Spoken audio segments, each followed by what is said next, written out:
As celebrations still rang out on the streets of Buenos Aires, Argentina's new president, Javier Milei, warning the nation of painful months to come. No buscamos ni deseamos las duras decisiones que habrá que tomar en las próximas semanas, pero lamentablemente no nos han dejado opción. The populist far-right candidate who trained as an economist before rising to prominence as a fiery TV pundit, bracing his supporters for what he calls a shock adjustment that will make the economy worse before it gets better. Si bien vamos a tener que soportar un periodo de dureza, vamos a salir adelante.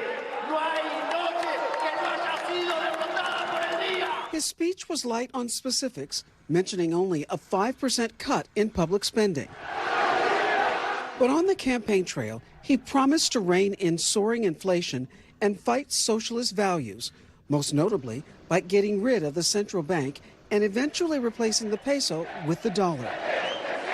These next 6 months are going to be critical to see whether the policies he's talked about will actually be able to be put in place. A self-described anarcho-capitalist, Milei is no stranger to extremes, brandishing a chainsaw during the primaries, vowing to take it to the, quote, parasitic state. A promise he made good on day one, slashing the number of government ministries in half from 18 to just 9. And in a symbolic gesture, Milei departing from decades of tradition, literally turning his back on the National Congress and instead delivering his address to supporters gathered outside. The Trump-loving politician looking the part of a statesman in his first major step out on the world stage.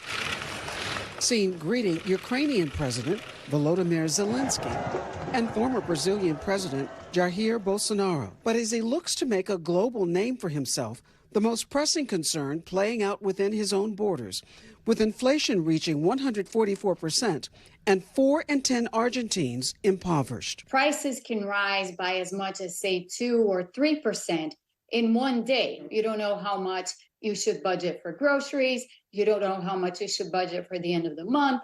You don't know how much you're going to have to support your family by the end of the month. It's all very short term. It's all very hand to mouth, and it's all extremely stressful. Over the summer, chaos playing out on the streets. Business owners fending off looters with firearms amid mounting economic turmoil. But for now, some say all they can do is wish for the best in Milei's hands. No estoy de acuerdo con muchas cosas, pero bueno, está, la gente lo votó y tengo mucha esperanza. And Tom, experts we spoke to today say those plans Milei has laid out, switching to the U.S. dollar and closing the central bank, would require constitutional change and would not fix Argentina's economic woes anytime soon. Thanks for watching. Stay updated about breaking news and top stories on the NBC News app or follow us on social media.